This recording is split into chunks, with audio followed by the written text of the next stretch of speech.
We're looking at this probably an hour 15 in flight. If you see any spot that you just want to circle or anything, you know, one in between each other, looking good.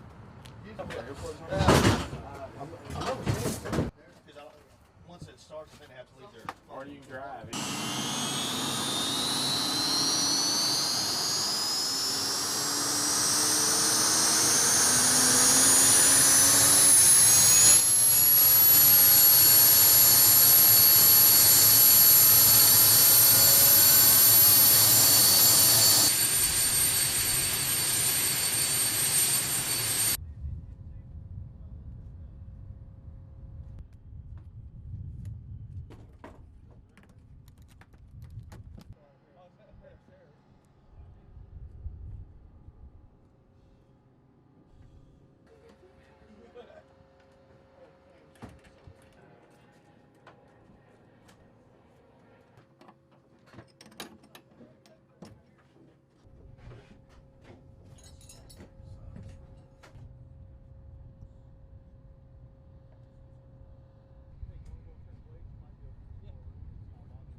I'm Brian Dupont. I'm a sergeant, Bravo Company, 1st of the 111, the flight engineer instructor. Out here supporting Operation Southern Strike. Okay. We get smaller groups of teams in the closer LZs, tight-knit LZs at the fixed wings camp. Okay. We're dropping them like with the SBT-22, taking their riverine crafts. Okay. We're able to sling load them underneath the helicopter and get them into the rivers.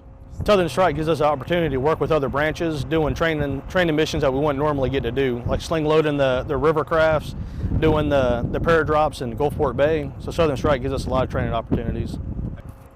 It helps us out a lot because we get to learn what other branches, their operating environments, their SOP, how they do things. It's nice knowing, getting to work with them and knowing what they do as well as us.